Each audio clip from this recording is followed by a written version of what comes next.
Good morning student. आशा करती हूँ आप सब बहुत अच्छे होंगे। मेरा नाम है दीपक। मैं आपके अपने चैनल दीपक चैनल में आप सभी का स्वागत करती हूँ।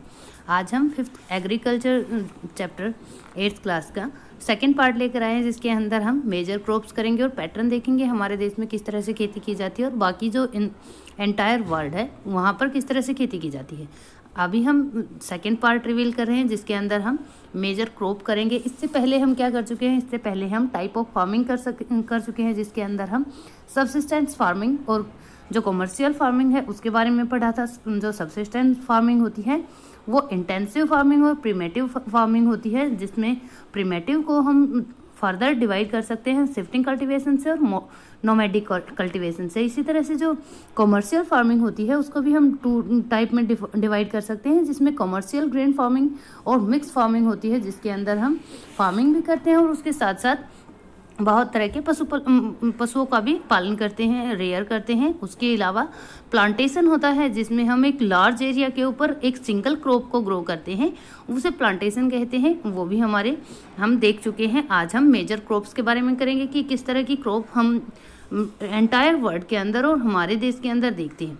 Large variety of crop are grown to meet the requirement of the growing population. बहुत तरह की वैरायटी होती हैं क्रॉप्स की जो ग्रो की जाती हैं, जो ग्रोइंग पॉपुलेशन है उसकी रिक्वायरमेंट को पूरा करने के लिए। Crops are also supply new material from agro based industries. जो क्रॉप्स होती हैं वो रॉ मटेरियल भी प्रोवाइड करती हैं एग्रो बेस्ड इंडस्ट्रीज को।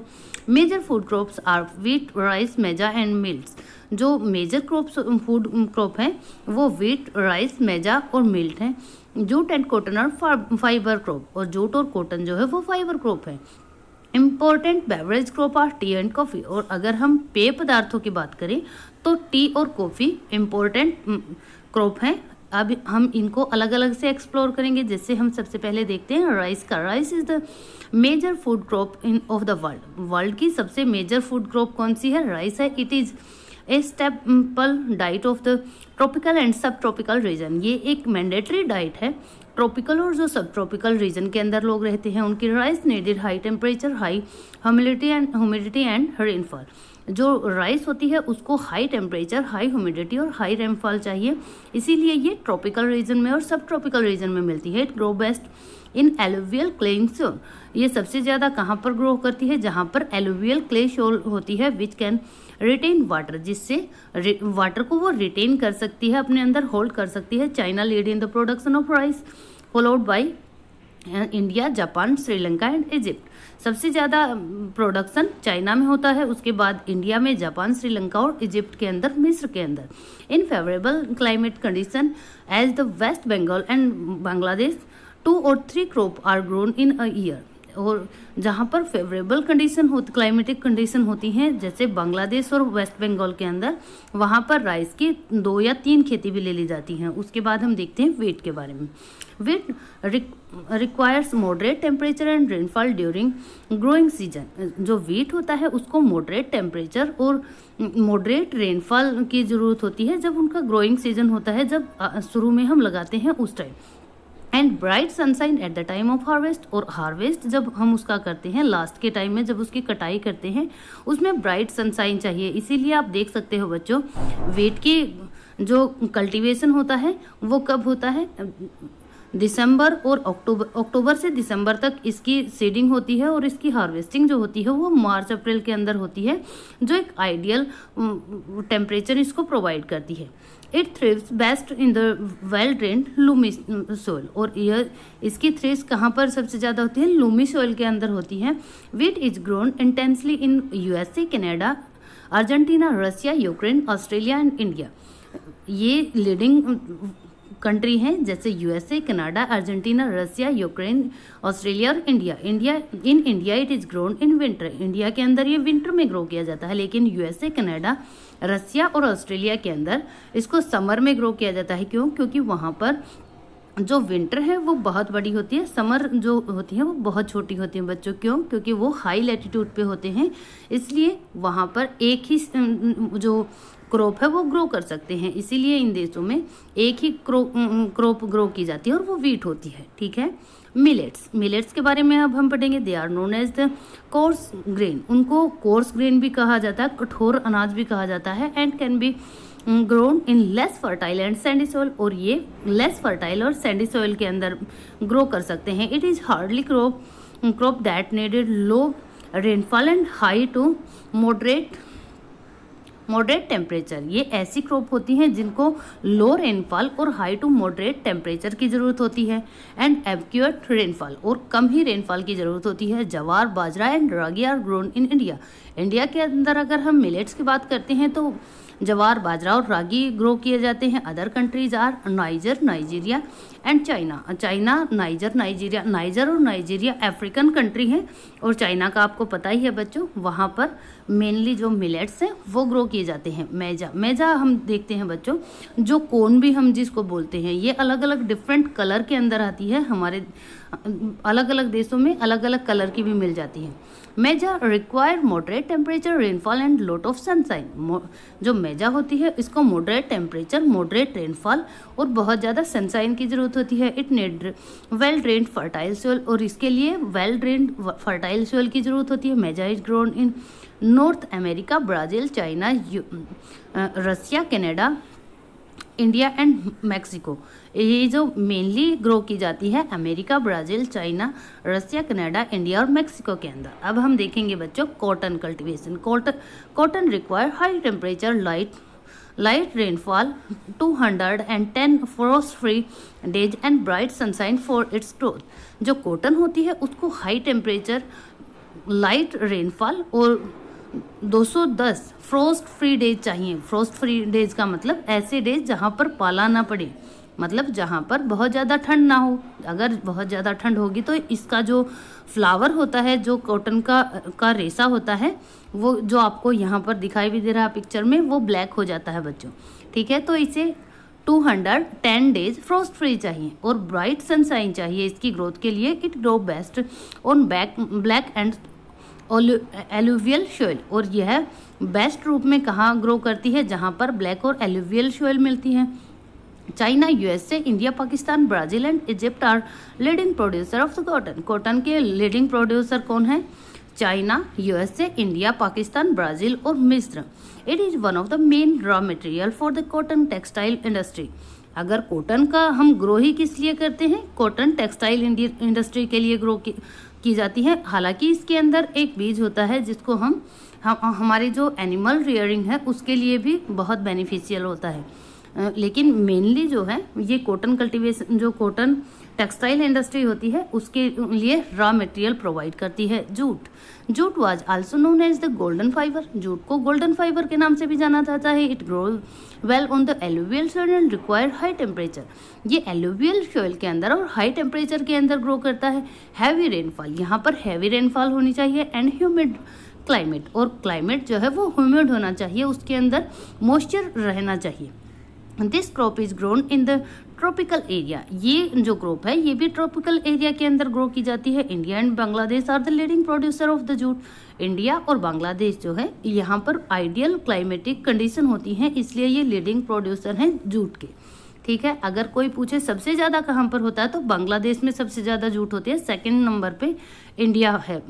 Coffee require warm and wet climate and well drain loamy soil.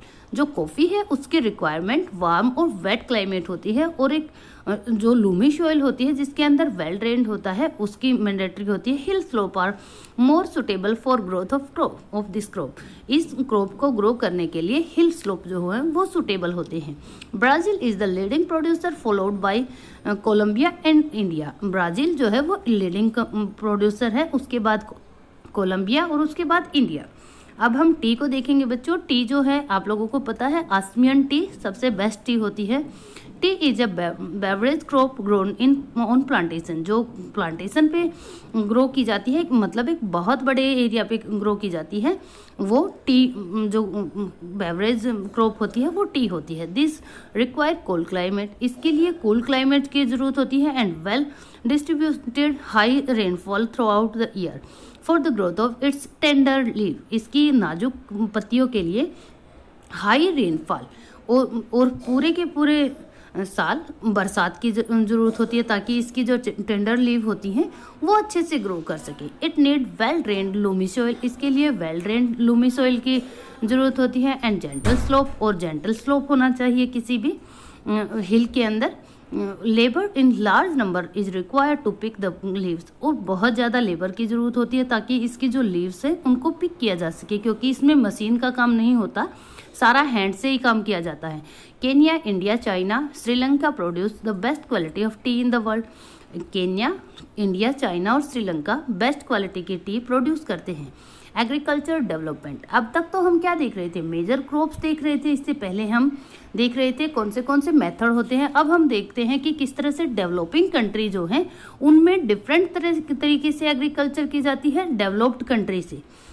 Agriculture development refer to the effort made by the increased farming producer in order to meet the growing demand of the increasing population। जो agriculture development है वो mainly क्यों होता है, ताकि हम हमारी जो ग्रोइंग पॉपुलेशन है उसके डिमांड को मीट कर सके। This can be achieve in many ways such as increasing the crop area, ये अलग अलग तरीके से किया जा सकता है, जैसे जो जिस एरिया में हम क्रॉप ग्रो कर रहे हैं उस एरिया को बढ़ा के, the number of crop grown, और जो क्रॉप हम ग्रो कर रहे हैं उसके नंबर को इंक्रीज करके। Improve irrigation facilities, irrigation facilities को इम्प्रूव करके। Use of fertile and high yield variety of seed, और अलग high yield variety of seed को बढ़ाकर, या जो फर्टिलाइजर हम यूज करते हैं उनको बढ़ाकर। आप देख लो बच्चों, जब तक ग्रीन रेवोल्यूशन नहीं आया था हमारे देश में जो प्रोडक्शन थी वो बहुत कम थी, लेकिन ग्रीन रेवोल्यूशन जब आया तो high yield variety of seeds और फर्टिलाइजर को यूज करके कितना इम्प्रूवमेंट हो गया हमारी क्रॉप्स के अंदर। Mechanization of the agriculture is also another aspect of agriculture development. Agriculture development के लिए जो मशीन्स यूज की जाती हैं एग्रीकल्चर के अंदर उनको भी डेवलप किया जा सकता है, उनकी टेक्नोलॉजी को भी इन्हेंस किया जा सकता है। The ultimate aim of the agriculture development is the increase food security. जो अगर हम देखें इसका एम क्या है, हमें हमारे लिए एक फूड सिक्योरिटी को इंक्रीज करना है। हमें ये नहीं होना चाहिए कि एक साल में अगर फ्लड आ गई तो हमारे पास खाने को कुछ भी नहीं है। तो हमारे लिए इंक्रीज फूड सिक्योरिटी को इंक्रीज करने के लिए हम एग्रीकल्चर को डेवलप करते हैं। Agriculture has developed at different place in different part of the world. Agriculture अलग अलग तरीके से डेवलप हुआ है डिफरेंट पार्ट, वर्ल्ड के डिफरेंट पार्ट्स के अंदर। Developing countries with large population usually practise intensive agriculture where crop are grown on a small holding mostly for substance. जो हमारे देश के अंदर जो डेवलपिंग कंट्री है वहाँ पर बहुत ज़्यादा पॉपुलेशन होती है और वो इंटेंसिव एग्रीकल्चर प्रैक्टिस करते हैं, छोटे से एरिया के ऊपर इंटेंसिवली क्रॉप्स को ग्रो करते हैं। Large holding are more suitable for commercial agriculture as in USA. और लार्ज जो होल्डिंग होती है वो जो कमर्शियल एग्रीकल्चर करते हैं जैसे यूएसए के अंदर, कनाडा के अंदर और ऑस्ट्रेलिया के अंदर, वहाँ पर सुटेबल होती है, हमारे यहाँ पर इतनी अवेलेबल नहीं होती। With the help of 2 case studies in of farms, 2 तरह के केस, जो केस स्टडी करेंगे हम फार्म्स की, उनकी हेल्प से हमें पता चलेगा कि डेवलपिंग और डेवलप्ड कंट्री में किस तरह से जो एग्रीकल्चर है वो प्रैक्टिस की जाती है। वन फ्रॉम इंडिया, जो एक उनमें से इंडिया के अंदर है, and the other form is from the USA, और दूसरा जो है वो कहाँ से है, यूएसए से। Let's understand about agriculture in developing and developed country. आओ समझे कि डेवलपिंग और डेवलप्ड कंट्री में किस तरह से अलग अलग तरीके से एग्रीकल्चर की जाती है। A farm in India, India के अंदर जो फार्म है, there is a small village Adilabad.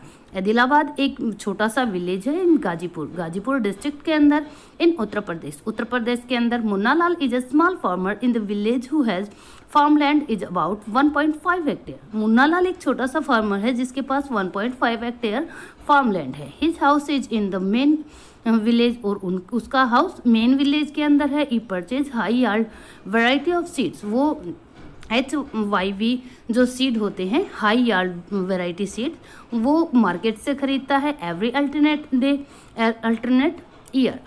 Years पे, मतलब हर साल अलग अलग तरह के हाई यार्ड वैरायटी जो सीड की होती है वो परचेज करता है मार्केट से। द लैंड इज फर्टाइल, उसकी लैंड जो है वो फर्टाइल है। And he grow at least 2 crop in a year, which are normally wheat और राइस और पल्सेज। वो अगर एवरेज देखा जाए तो एक साल में 2 क्रॉप ग्रो कर लेता है जो मेनली व्हीट, राइस या फिर पल्सेज होती है। The farmer takes advice to his friends and elders as well as government agriculture officers regarding farming practice. Farming practice के लिए वो अपने फ्रेंड्स से, अपने एल्डर्स से और जो गवर्नमेंट एग्रीकल्चर ऑफिसर्स होते हैं उनसे एडवाइस लेता रहता है। Time to time he takes a tractor on rent for ploughing his yard. वो रेंट पर ट्रैक्टर भी लेता है जब उसे प्लगिंग करनी होती है अपने फील्ड के अंदर। Though some of his friends still use traditional method of using bullock for ploughing. यद्यपि उनके कुछ दोस्त ऐसे हैं जो आज भी जो ट्रेडिशनल मेथड है बुलॉक से प्लगिंग करने का वही यूज कर रहे हैं, जो आप इस पिक्चर के अंदर देख रहे हो बच्चों। There is a tubewell in the nearby field. उसके फील्ड के पास ही एक ट्यूबवेल भी है which he take on rent for irrigate his field. अपने फील्ड को इरिगेट करने के लिए कई बार वो उसको रेंट पे भी ले लेता है। Munna Lal also has 2 buffalo and few hens. Munna Lal के पास 2 बुफेलो और कुछ हैंस भी हैं। He sells milk in the cooperative store located in nearby town. Nearby town के अंदर जो कोऑपरेटिव स्टोर लोकेट है वहाँ पर वो अपना मिल्क सेल करता है। He is a member of the cooperative society which was advise him to the type of fodder for his animal. वो एक ऐसी कोऑपरेटिव सोसाइटी का मेंबर भी है जो टाइम टू टाइम उसको एडवाइस देती रहती है कि किस तरह का फूडर आपको अपने एनिमल्स के लिए लेना चाहिए। सेफ्टी मेजरमेंट टू प्रोटेक्ट, जो और किस तरह से सेफ्टी मेजर आपको यूज करने चाहिए अपने जो लाइव स्टॉक है उनकी हेल्थ को प्रोटेक्ट करने के लिए। एंड आर्टिफिशियल इंसेमिनेशन, और किस तरह से आर्टिफिशियल इंसेमिनेशन करना चाहिए उनकी जनरेशन को आगे बढ़ाने के लिए। All the members of the family help him in various farm activities, और उनकी फार्म की एक्टिविटीज में उसके सारे के सारे फैमिली मेंबर हेल्प करते रहते हैं। Sometime he take credit from a bank or agriculture cooperative society to buy HYV seeds and implement। और कई बार उसे क्रेडिट भी लेना पड़ जाता है, कर्ज भी लेना पड़ जाता है बैंक से या फिर जो एग्रीकल्चर कोऑपरेटिव सोसाइटी होती है किस लिए यूज करने के लिए, जो हाई यार्ड वैरायटी सीड्स होते हैं उनको परचेज करने के लिए। He sells his product in the mandi located in the nearby town. और वो अपने प्रोड्यूस को, जो उनका प्रोड्यूस होता है वो कहाँ पर उनको सेल करते हैं, मंडी के अंदर सेल करते हैं जो उनके नियर बाई टाउन में है। Since majority of the farmer do not have lack storage facility, क्योंकि मेजोरिटी ऑफ जो फील्डर हैं, जो फार्मर हैं, उनके पास स्टोरेज की इतनी फैसिलिटी नहीं होती। They are forces to sell the product even when the market is not favorable to him। तो उन्हें अपने प्रोड्यूस को तब भी सेल करना पड़ता है जब मार्केट उनके लिए फेवरेबल नहीं होती। अगर वो इसको स्टोरेज करके जब उनका रेट हाई हो तब भी बेच सकते हैं, लेकिन क्योंकि स्टोरेज फैसिलिटी नहीं होती इसलिए उनको तभी बेचना पड़ता है। इन रिसेंट ईयर, पिछले कुछ सालों में, the government has taken some step to develop storage facility. Government ने कुछ ऐसे स्टेप लिए हैं जिससे जो स्टोरेज फैसिलिटी है उसको डेवलप किया जा सके। अब हम दूसरी का स्टडी देखते हैं बच्चों की डेवलप्ड जो कंट्री होते हैं उसमें किस तरह से फार्मिंग की जाती है। अब फार्म इन द यूएसए के एक फार्म को हम देखते हैं। The average size of the farm in the USA is much larger than that of an Indian farm. Indian farm के कंपेरिजन अगर हम करते हैं यूएसए के फार्म से तो उसका साइज बहुत बड़ा होता है। Typical farm size in USA is about 250 hectare. USA के जो एक अगर हम एवरेज लगाते हैं, टिपिकल फार्मिंग देखते हैं तो 250 हेक्टेयर फील्ड जो यार्ड होती है उसका एरिया होता है। The farmer generally resides in the farm. जो फार्मर होते हैं वो कहाँ पर रहते हैं, फार्म के अंदर ही रहते हैं। Some of the major crop grown are crop soybean, wheat, cotton and sugar beet. अगर मेन वहाँ की हम क्रॉप्स के बारे में बात करते हैं तो कॉर्न, सोयाबीन, व्हीट, कॉटन और शुगर बीट्स वहाँ पर मेनली ग्रो की जाती हैं। जॉय हॉर्न जो है farmer in the Midwest USA, जो एक फार्मर है मिड वेस्ट यूएसए के अंदर इन द लोआ स्टेट, जो लोआ स्टेट के अंदर लोकेटेड है। Own about 300 hectare of land. उसके पास कितनी जमीन है, 300 हेक्टेयर जमीन है। He grow corn on his field after making sure that soil and water resources meet the need of this crop. वो अपने फील्ड के अंदर कॉर्न ग्रो करता है जब उसे ये लगता है कि उसके पास जो रिसोर्सेज हैं, वाटर और सोइल रिसोर्सेज हैं, वो उसकी जो नीड है उसको मीट कर सकते हैं, उसकी क्रॉप की नीड को. Adequate measures taken to control pest that can be damage the crop. और वो उसके पास इतने मेजरमेंट हैं कि वो कंट्रोल कर सके, पेस्ट कर सके, ऐसे जो क्रॉप को डैमेज कर रहे हैं उन चीज़ों को कंट्रोल कर सकता है. For time to time he send the soil sample to the soil testing laboratory. और वो टाइम टू टाइम अपने सोइल के सैंपल लेके सोइल टेस्टिंग लेबोरेटरी होती है उसके अंदर भेजता रहता है to check whether the nutrients are sufficient और नॉट. जिससे पता चल जाता है कि इसके अंदर जो न्यूट्रिएंट्स हैं वो सफिशिएंट है कि नहीं है.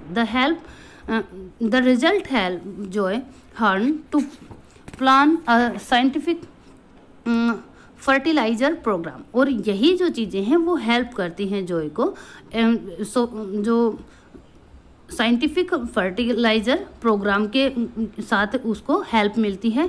His computer is linked to the satellite. उसका जो कंप्यूटर है वो लिंक है, वो जुड़ा हुआ है सैटेलाइट के साथ.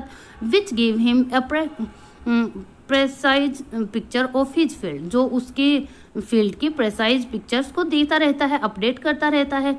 This help him to use chemical fertiliser. और ये हेल्प करता है, इससे उसको हेल्प मिलती है कि उसे पता चल जाता है कहाँ पर केमिकल जो फर्टिलाइजर है एंड पेस्टिसाइड, और पेस्टिसाइड को वो करना है, स्प्रे करना है whenever they are required. जब उसकी ज़रूरत होती है तो उसे सैटेलाइट की सहायता से पता चल जाता है कि अब हमारी फसल को पेस्टिसाइड और जो फर्टिलाइजर है उनकी आवश्यकता है. ही यूज ट्रैक्टर, वो ट्रैक्टर का यूज करता है. सीड ड्रिल्स का यूज करता है. Leveller, combiner, harvester and thresher to perform various agriculture operation. अगर अलग अलग एग्रीकल्चर ऑपरेशन करने के लिए उसके पास सारे के सारे जो मशीन्स होती हैं वो अवेलेबल होती हैं. जैसे ट्रैक्टर है, सीड ड्रिल्स है, लेवलर है, कंबाइनर है, हार्वेस्टर है और थ्रेसर है. अ ग्रेन आर स्टोर, जो ग्रेन्स है वो उनको स्टोर किया जाता है in the automated grain storage और डिपार्च टू मार्केट एजेंसी. वहाँ पर ही उनको स्टोरेज किया जाता है जो वेयर हाउस होते हैं उनके अंदर, और फिर मार्केट में एजेंसीज को बेच दिया जाता है. ठीक है, sorry. The farmer in USA work like a businessman. जो वहाँ का फार्मर है, यूएसए का फार्मर है, वो एज ए बिजनेसमैन ट्रीट करता है and not like a peasant. वो एक पीजेंट की तरह नहीं, एक बिजनेसमैन की तरह किसी भी फार्म को लेता है. अपनी जो कॉमर्शियल क्रॉप है उसको अच्छे से मैनेज करके रखता है. इसीलिए वहाँ के लोगों का बेनिफिट बहुत ज़्यादा होता है. देखो बच्चों, एक टाइम वो क्रॉप ग्रो करते हैं लेकिन उसके अंदर न्यूट्रिएंट सफिशिएंट होने चाहिए, उनके पास हर फैसिलिटी होनी चाहिए, उसके बाद ही वो बेस्ट रिजल्ट दे सकता है. तो यहाँ तक हमारा सिलेबस, यहाँ तक हमारा चैप्टर क्लियर हो गया. आशा करती हूँ आपको बहुत पसंद आया होगा. अगर पसंद आया तो वीडियो को लाइक करना बिल्कुल मत भूलिए. चैनल को सब्सक्राइब भी ज़रूर करिएगा. ओके बच्चों, bye bye, have a nice day.